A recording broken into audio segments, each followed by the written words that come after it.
তিনিচুকীয়াৰ নপুখুৰীত দশম বাৰ্ষিক মটক বিহু উদযাপন। উৎসৱত ৭ সহস্ৰাধিক নাচনীয়ে পৰিৱেশন কৰে গছ তলৰ বিহু। প্ৰদৰ্শন কৰা হ'ল মটক জনগোষ্ঠীৰ কেইবাটাও পৰম্পৰাগত নৃত্য। চিকাৰী নৃত্য, কুলিবুঢ়ী নৃত্যসহ বিভিন্ন পৰম্পৰাগত নৃত্য প্ৰদৰ্শন কৰা হয়। পৰম্পৰাগত সংস্কৃতিত অংশ ল'লে যুৱক-যুৱতীৰ পৰা বৃদ্ধজনলৈ। ইপিনে মটক বিহু উপভোগ কৰে কেইবাগৰাকীও বিদেশী পৰ্যটকেও। এই উপলক্ষে উখল মাখল হৈ পৰে মৰুত নন্দন কাননৰ বাকৰি।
চুকাফা আগমনৰ আগৰ পৰা এই হলমাৰ খণ্ডক মটকসকলে স্বাধীন চেতিয়াকে বসবাস কৰি আহিছে আৰু নিজৰ কৃষ্টি সংস্কৃতিৰ পৰম্পৰাৰে চহকী এই জনগোষ্ঠীটোৱে এই বসন্ত উৎসৱ কৃষিভিত্তিক বসন্ত উৎসৱ বিহু পালন কৰি আহিছে। এই বিহু সাধাৰণতে মানুহ বিহুৰ দিনাৰ পৰা মটক জনগোষ্ঠীৰ গাভৰুসকলে গছ তলৰ বিহু পালন কৰে।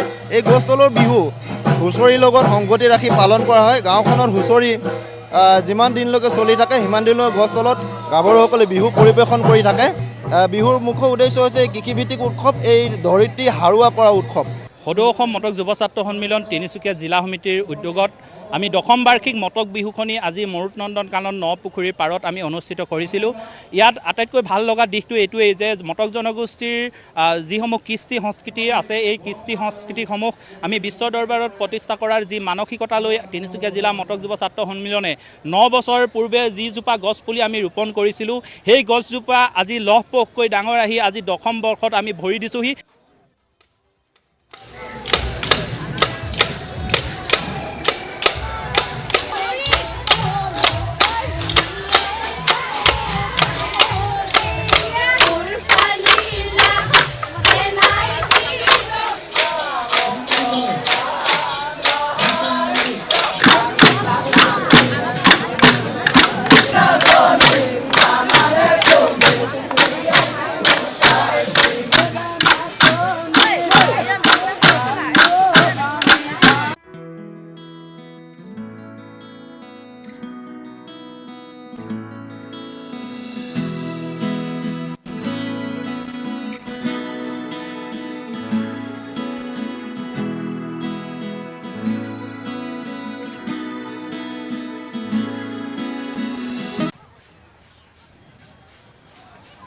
এয়া অসমৰ অভিনয় জগতত বিশেষ